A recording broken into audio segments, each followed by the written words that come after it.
You are listening to the Scars and Guitars podcast series and syndicating for the A-List Online.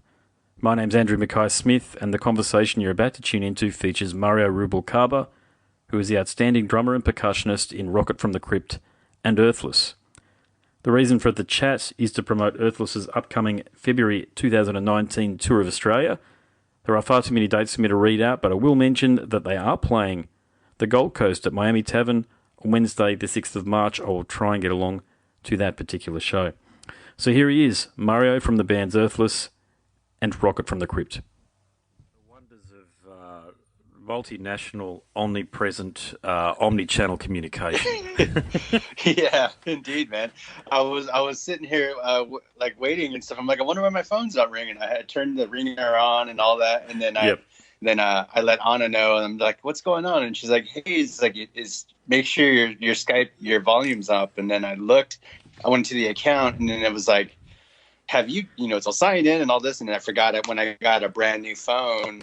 Yes. Most of the apps make you re-sign in and stuff like that. So that's a shocker, Skype's, isn't it? Yeah, I was just like, oh shit.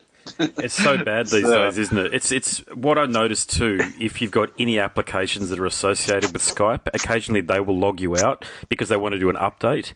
And I've had that happen a few times because I record the calls, right? Of course, I have to. And sometimes I'm like, "Yep, I'm all good to go," and it's like update required, and it's 5 minutes before the call's due, and of course the update takes 10 minutes. And it's like, what is it? Yep. Is it 1999 for God's sake? So we're using Windows 95 or something. But what do you do? What do you do? But here we are, mate. And look, I'll kick things off because I know you've got a few coming up after me, mate. But look, you must know by now that we love you down here. You're basically Australians as far as a lot of people are concerned, if you don't mind me saying. But what do you put the love affair down to, between this country and your wonderful music? Well, we were lucky to get down there. I guess it's probably going on like maybe 6 years ago, 7. Time's flown by. I mean, since our first time, the Earthless has gone down there, and we've been lucky to with each year establish more of a really dedicated fan base,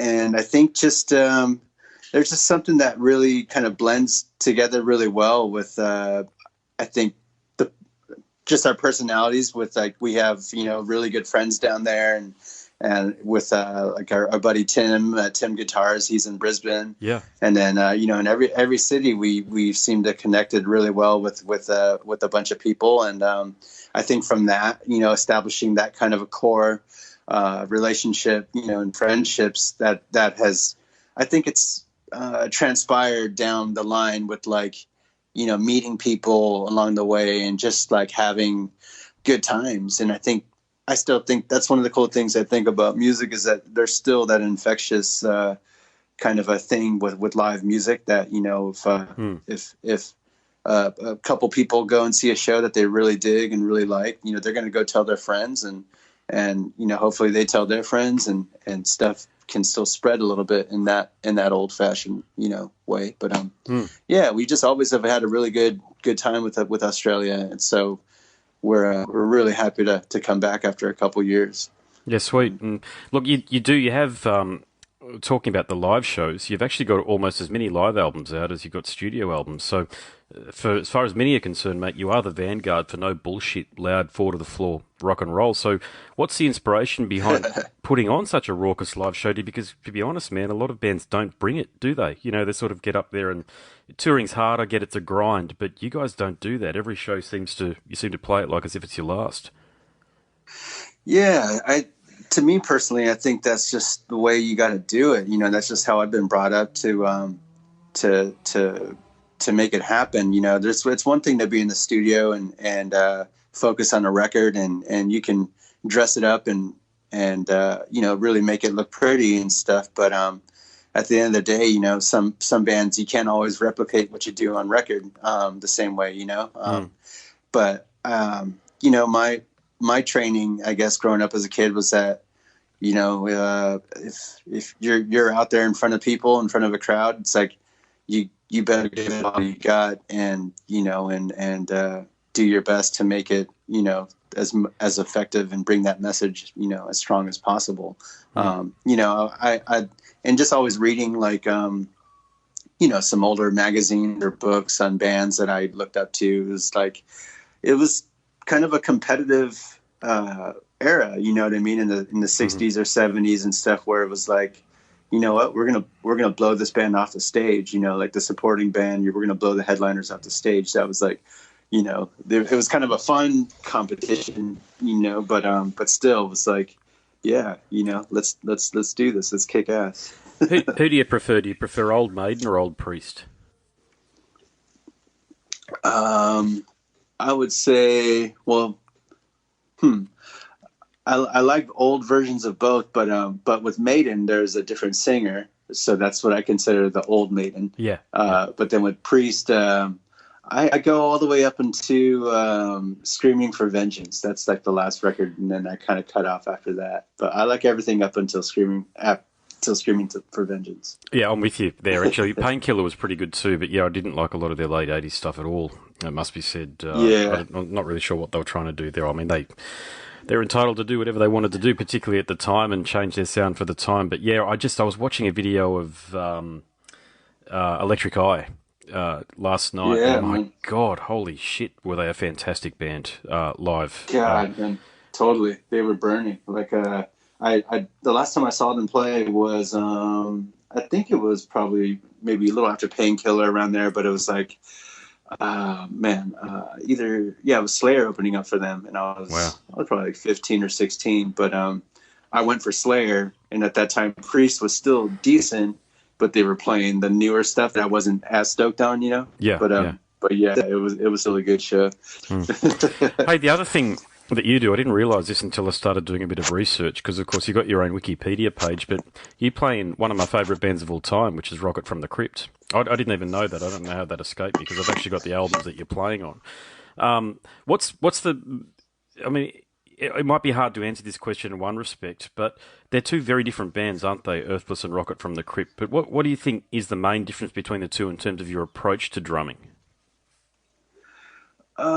Well, mainly, Rocket was a band that I joined. They had already been long established when I joined them, so obviously the mentalities they're obviously quite different. But even on with the stuff that I wrote with them, the records I did with them, it was it's just a different mentality of being in a song frame of mind, and playing for the song as opposed to forming the song as it goes. And with Earthless, there's a lot of improvisation, and a lot of that is formed as we are jamming and rehearsing and building these pieces. So with Earthless, we might play on a riff or two riffs for half an hour and just kind of try different things every single time. You know what I mean? And then kind of picking out and going back and picking out, let's focus on that part that we kind of did during this and cut out the rest. And then, so it's kind of like, you're setting up all these building blocks, and then you kind of like destroy half of it and keep the one half that looks cool. And then you kind of redo the other half. And, that's, to me, like Earthless is always kind of just, rebuilding and tearing down and making other stuff. That's, it's a little bit more of my, I guess, true expression on drums, like how I play, like really naturally. That's just me. With Rocket and other bands I play in, it's like it's still me, but I'm obviously my goal is to fit in with everyone else and not stand out as like being, this guy's just trying to play like 1,000 fills over a simple song. That's not my goal. Do you guys still play Ball Lightning? Is that still in the set list? I don't think that's been played in a long time. That was, I believe, off Scream Dracula Scream. Yeah, but I mean, I have only done like maybe one or two Rocket shows this year. there hasn't been too much activity, but I can't say that song's been played in a long time. So. No, fair enough. No, that's fair enough. Yeah. All right, mate. I better wrap things up, just as though things can keep on trucking for you. But look, congratulations on a stellar career. I'll definitely try to get into the shows when you come down. It's just bloody hard because I've got 2 kids and I'm at uni at the ripe old age of 40, and all this bloody stuff going on. You know how it is. But look, good luck with the shows, and congratulations on a stellar career. And you're an excellent musician, it must be said too. So congratulations on managing to forge a path as a muso too. Yeah. Thanks so much. No worries, mate. Cheers. All right, cheers. Have a good one. No worries. Bye. You have been listening to the Scars and Guitars podcast series and syndicating for the A-List Online. My name's Andrew Mackay-Smith, and that conversation featured Rocket from the Crypts and Earthless's drummer, Mario Rubalcaba. Thank you so much for listening.